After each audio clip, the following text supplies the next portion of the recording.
Member for Pascoe Vale. Thank you, Acting Speaker. And I rise to support the 2026 Victorian State Labor budget, and I do so following the member for Brighton, who, mind you, was the failed shadow treasurer in the previous opposition shadow frontbench. He did such a great job developing their alternative finances that they sacked him as the shadow treasurer. So he's got absolutely no credibility whatsoever, Acting Speaker, to come in this place and to lecture us about what it means to develop a budget that helps Victorians. And it's a budget that is all about making life easier, safer and more affordable for all Victorians, and it focuses on the things that matter. All the things that the opposition leader did not say anything about in her budget reply speech yesterday, Acting Speaker. Cost of living, frontline and essential services, jobs, education, transport, health and wellbeing, the tourism sector, sports, creative, cultural economies, environmental open space, sustainability and affordable energy, social justice and, of course, community safety. But it's also a budget that stands in stark contrast, as I said, of the alternative and in the ignorance of the Liberal, National and One Nation coalition that would like to govern Victoria as the alternative. Our budget is a genuine Labor budget that's grounded in the economic challenges and realities of what's occurring internationally, nationally and locally. Around the world and here at home, families are making those hard choices. They're weighing up what they can go without and holding tight to what matters most. And the war in the Middle East has been pushing up prices and punishing many Australians and Victorians. And we didn't decide when this war began and have no control over when it will properly end. But how we respond and how we help the community through this is up to us as a Victorian government. And since late February 2026, the Middle East conflict, whether those want to accept it or not, has led to a surge in those global oil prices, intensifying cost of living pressures. Oil production, and the Treasurer touched on this in the federal budget last night, fell by 8 million barrels a day in the first month of the war, almost 8 times more than any of the other oil shocks since the 1970s. The global oil price started the year around $60 and now has been above $100 for the bulk of the past 2 months. A third of the world's seaborne fertiliser has been stuck, putting pressure on food production, food security and supermarket prices, all because of Donald Trump's war in Iran and the Hormuz Strait ongoing consequences. Victorian petrol prices reached an average of $2.50 per litre in late March 26, an increase of 85 cents per litre. This has continued to compound pre-existing international, national, inflationary and interest rate pressures and affecting every facet of our community. And our Labor budget recognises this and makes the appropriate provisions in helping families and households to combat these price rises. But what did the Liberal opposition leader say to all this yesterday? Quote, a budget that is not an exposition in geopolitics on Ukraine, the conflict in the Middle East, or the President of the United States of America. Of course, they are denying what is happening internationally, just like they denied COVID. They're now denying the war in the Middle East is having an impact on the state's finances and the state's budget. On a point of order, the member for Eildon. The member for Pascoe Vale is quite excited, but he does need to be factual. I ask you to make sure he is. It's not up to me to determine what is factual and what is not. The member is being relevant to the debate. The member can continue. Thank you, Acting Speaker. And I'm being factual by quoting literally the words of the opposition leader and what she is inferring.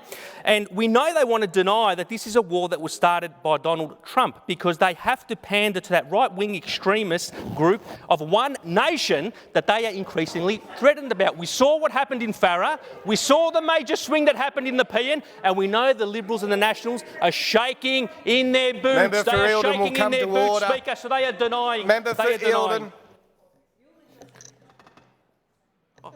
Sorry, Acting Speaker. So Acting Speaker, this is a budget that recognises those challenges, and it's built, contrary to some of those claims opposite, it's built on strong, stable and resilient economic foundations which allow us to keep helping people.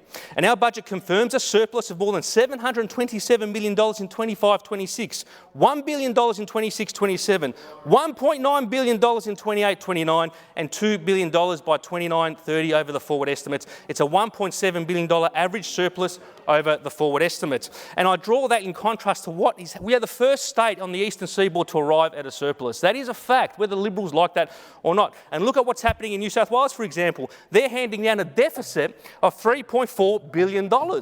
Queensland, their Liberal mates up in Queensland, are handing down an $8.6 billion deficit at the same time. And we in Victoria are in surplus. And it's also why we're investing, though, building on that economic foundation to keep doing more. We've created 900,000 jobs since 2014 and added $138 billion to the Victorian economy. More than 646,000 jobs have been created alone in the last 6 years alone. Employment growth in Victoria is 21% up compared to 17% to the rest of Australia over the last 6 years. 67.7% employment participation rate across Victoria, historic highs, Acting Speaker, and that's in contrast to the Libs who left us in 2014 with an unemployment rate almost at 7% and where we've contained unemployment with a 4 in front of it consistently. Business investment is up at 44% over the last 6 years versus 30% across the rest of Australia. 123,000 new businesses have opened up in Victoria over the last 6 years. Government infrastructure investment has reached the peak of $24.2 billion and it continues to taper down to more sustainable and comparable historic levels to $15.3 billion by 29-30.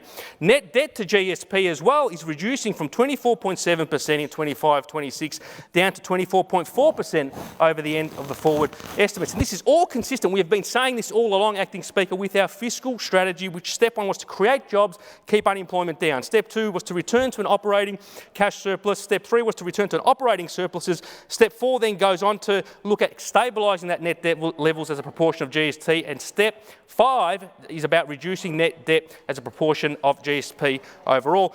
And Acting Speaker, what is the Liberals' position in contrast to these economic foundations? It's $40 billion in cuts across the state budget and the economy. It's sacking 1 in 7 public service workers. And I draw the attention to today's Age, and I quote, the coalition's, today's Age, have a read of today's Age. I don't know if you read the Age or just Through the Chair, member for Eildon will come to order. The coalition's promised cash surplus could only be achieved through major infrastructures or services cuts. A leading economist has warned the coalition would need to find savings of at least $26.4 billion to reach its promised cash surplus by 2032. And economist David Howard said the opposition's path to cash surplus did not stack up and it had not yet shown a credible pathway to achieving it. One problem they're going to depend on is pretty significant cuts to infrastructure to achieve it. Because, Acting Speaker, the reality is the Liberals have no solutions, they just have cuts. And you can't make $40 billion worth of cuts without affecting frontline services in health, in education, in schools and other essentials. The last time they were in office, they promised there will be, and I quote, no cuts to public services, full stops. They proceeded to then cut $250 million per year from the public service, 4,128 public service jobs cut or replaced between 2011 and 2013. And of course, the Kennett years were all about cuts, closures and sell-offs of every public asset and public job they could get their hands on. Now, in stark contrast, we are investing in those services and cost of living relief supports that people need. $2.5 billion is contained in this budget towards cost of living. 20% off car registrations, which people are warmly welcoming right across and my community and many other communities. On the doors, people love it. They'll be able to save about $180 per car and up to $300 for 2 cars that they... $370, there you go. Thank you, member for Frankston. $370 for 2 cars, and they can apply over June and July, and they're welcome to contact my office. We'll be happy to assist them. The federal government, of course, complements this with the fuel excise cuts they've introduced. We've continued to roll out the Survey Saver app, which saves people $333 per year, capping petrol price rises for 24 hours, which participating service stations need to report publicly as well. Free public transport over April and May. Half-price public transport from June to December. We're continuing to support free public transport for youth and seniors on an ongoing basis as well. $14 million for school breakfast clubs. Affordable uniforms program, which saves families about $93 on average for each application. And we're retaining and expanding free TAFE, free kinder, free glasses for kids in schools program, free dental in schools Smile Squad programs as well, free admission for under 16s to the Melbourne Zoo, Hillsville Sanctuary, Kyabram Fauna Park and the Werribee Zoo as well. The Victorian default energy offer is saving households an average of $100 per energy bill. We're continuing the hot water rebates, solar panel and battery rebates as well.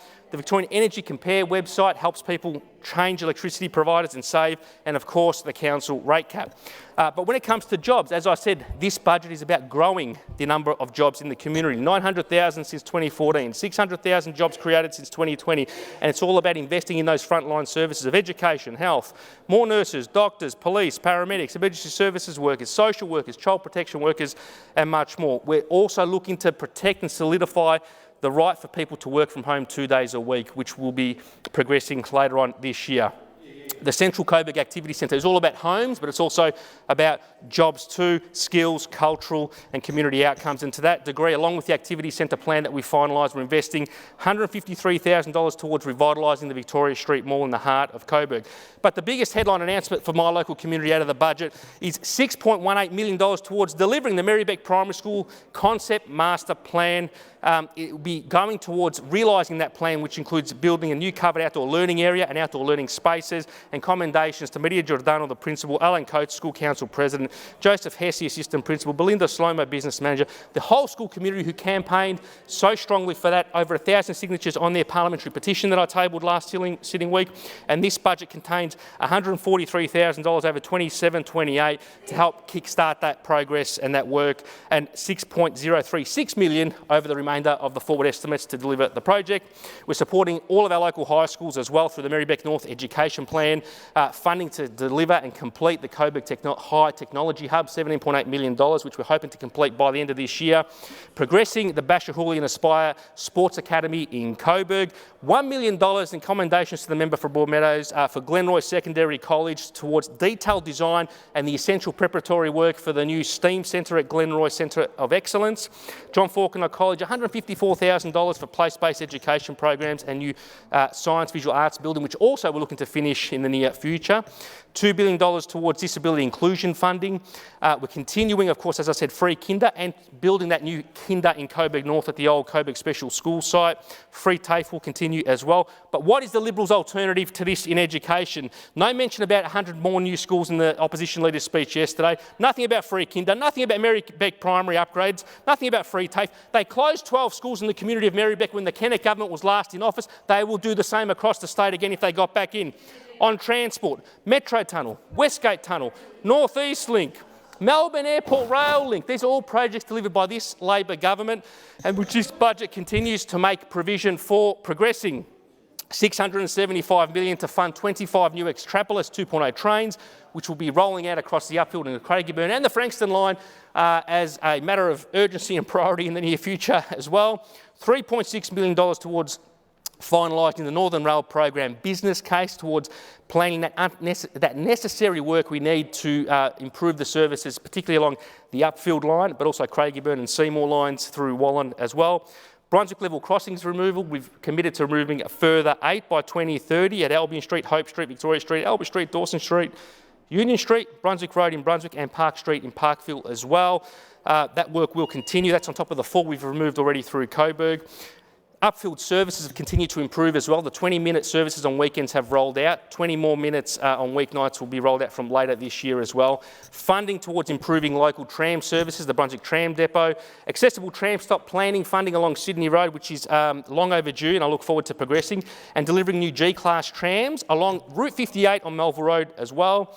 $100 million to improve local bus services as well, which were announced in my community. I'd like to mention the 526 bus route, particularly from Coburg to Newlands, which will go to 7 days service, 20-minute frequencies, including Sundays and public holidays. Thank you, Minister.